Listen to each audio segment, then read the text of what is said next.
Municipal ఎన్నికల్లో ఘన విజయం సాధించిన ఉత్సాహంలో బీజేపీ శ్రేణులు పాత బస్తీలో సందడి చేశాయి.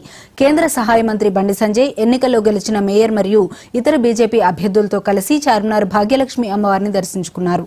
అనంతరం లాల్ దర్వాజాలోని సింహవాహిని అమ్మవారి సన్నిధిలో ప్రత్యేక పూజలు నిర్వహించి మొక్కులు చెల్లించుకున్నారు.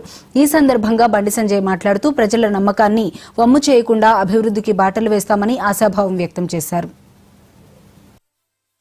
ఎంఎం పార్టీతో కుమ్మకే బీఆర్ఎస్ పార్టీ అడ్డుకునే ప్రయత్నం చేసింది.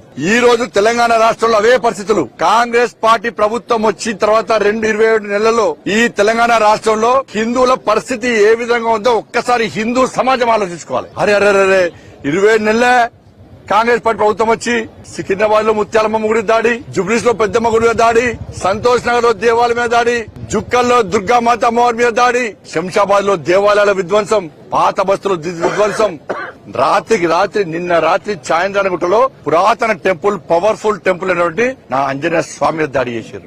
బాన్స్వాడలో దాడులు. ఎక్కడ పోయినా కాంగ్రెస్ పార్టీ ఎంఏ పార్టీ ప్రభుత్వం ఏర్పడిన తర్వాత తెలంగాణ రాష్ట్రంలో ఎందుకు దేవాలయాల మీద దాడులు జరుగుతున్నాయి? అలా మెజార్టీ ప్రజలైన హిందువులు ఎలా మా దేవాలయాన్ని రక్షించండి అని బిచ్చమెత్తుకునే పరిస్థితి ఈ తెలంగాణ రాష్ట్రంలో వస్తే హిందూ సమాజాన్ని కాపాడే వాళ్ళు ఎవరొక సంవత్సరం హిందూ సమాజం ఆలోచించాలి. ఇష్టపడమా ఏమి పెద్దలేదు, భారతీయ జనతా పార్టీకి ఏమి పెద్దలేదు, అన్ని మతాల సమానం కూడా అంటున్నాం. మీరు మాట్లాడకండి. మీ కోట్లయం జిహెచ్ఎంసీలో హిందుత్వం ఏదైనా పోని, దేవాలయాలు విధ్వంసం గాని, గోహత్య జరగని, లహు జిహాదీ పేరుతోని హిందూ అమ్మాయిలను మోసం చేయని, హిందూ అమ్మాయిలను డ్రగ్స్ ఇవ్వండి, గంజాలు ఇవ్వండి, నాశనం గాని మీరు పట్టించుకోకండి. మాకు ఎప్పటి మేము పట్టించుకోమేమి మా ఆవేశం కాదు ఇది. భారతీయ జనతా పార్టీ ఒక ఆవేదన. హిందూ ధర్మాన్ని, హిందూ సమాజాన్ని కాపాడుకోసం నా కార్యకర్తలు, భారతీయ జనతా పార్టీ కార్యకర్తలు ఇవాళ రామచంద్ర గారి నేతృత్వం ఖచ్చితంగా మేము సంకల్పం తీసుకోండి. మేము ఉన్నాం. హిందూ సమాజాన్ని జాగృతం కావాలి. హిందూ సమాజాన్ని జాగృతం కాకుంటే బిచ్చ బతుకులు చేయమని రాసి పెట్టుకోండి. ఎలక్షన్స్ లో ఇప్పుడు రంజాన్ కు ఎగ్జామ్స్ ఇస్తారు, ఇబ్బందులు చేయొచ్చు.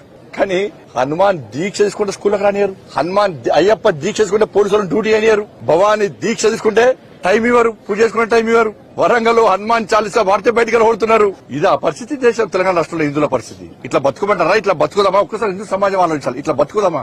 ఆ రోజు ఎంఎం పార్టీతో కుమ్మకే బీఆర్ఎస్ పార్టీ అడ్డుకునే ప్రయత్నం చేసింది.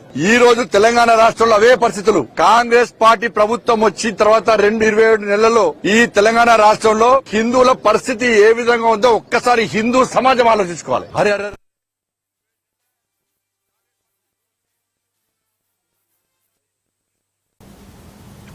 ప్రభుత్వ ఉద్యోగం వస్తే పెళ్లవుతుందని ఆశపడ్డ